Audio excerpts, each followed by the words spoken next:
അപ്പോൾ ഇന്നത്തെ എൻ്റെ കുട്ടിൻ്റെ ചോറ്റുപാത്രം നോക്കിയാലോ. ഇപ്പോൾ എന്നത്തെയും പോലെ തന്നെ പ്ലേറ്റ് ഉണ്ട് കേട്ടോ. പിന്നെ ചോറൊക്കെ സ്കൂളിൽ തന്നെ ഉണ്ടാവും. പിന്നെ 11 മണിക്കൊക്കെ കഴിക്കാൻ വേണ്ടിയിട്ട് ഞാൻ മുന്തിരിങ്ങയാണ് കൊടുത്തേക്കണത് കേട്ടോ. ഭയങ്കര ചൂടാണല്ലേ ഇവിടെ, നല്ല ചൂടാണ്. കുട്ടികൾക്കൊന്നും താങ്ങാൻ കഴിയണതിലേറെ അത്രയും ചൂടാണ് കേട്ടോ. അപ്പോൾ അതുകൊണ്ട് തന്നെ മുന്തിരിയാണ് കൊടുത്തേക്കണത്. അപ്പോൾ നമ്മളിത് ഫ്രൂട്ട്സോ പച്ചക്കറിയിൽ ഇതേപോലെ കക്കരിക്ക, ക്യാരറ്റ് അങ്ങനത്തെ ഒക്കെ ഉണ്ടെങ്കിൽ അതൊക്കെ വെള്ളമുള്ളതാണല്ലോ. അപ്പോൾ അതൊക്കെ ഉണ്ടെന്നുണ്ടെങ്കിൽ അതൊക്കെ കൊടുത്തേക്കേക്കാരം നല്ലത് കേട്ടോ. എന്നൊന്നും നമ്മളടുത്ത് ഉണ്ടാകണമെന്നില്ല കേട്ടോ. ഉണ്ടാവുമ്പോൾ അതൊക്കെ കൊടുത്തേക്കാണ് നല്ലത് ഈ ചൂടുകാലം ആയതുകൊണ്ട്.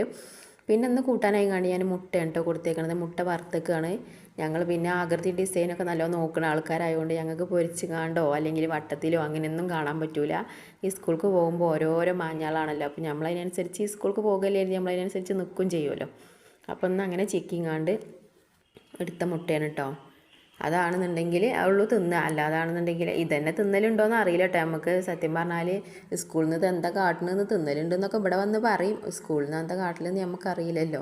തിന്നുന്നുണ്ടെന്നൊക്കെ പറയലുണ്ട് കേട്ടോ. പിന്നെ ഒരു കുപ്പി വെള്ളം ഉണ്ട് കേട്ടോ. വെള്ളം ഒരു കുപ്പിയൊന്നും പോരാ, ശരിക്കും 2 കുപ്പിയൊക്കെ വെള്ളം നമ്മൾ കൊടുത്തേക്കണം. ടീച്ചർമാരൊക്കെ പ്രത്യേകം പറയുന്നുണ്ടെങ്കിൽ 2 കുപ്പി വെള്ളമൊക്കെ കൊടുത്തേക്കണമെന്നുള്ളത്. പിന്നെ എൻ്റെ കുട്ടി എങ്ങനെയാ വെച്ചാൽ ഇതന്നെ മുഴുവൻ കുടിച്ചൂല കേട്ടോ. അപ്പോൾ അത്രയൊക്കെയാണ് കേട്ടോ ഒന്നുമില്ലത്.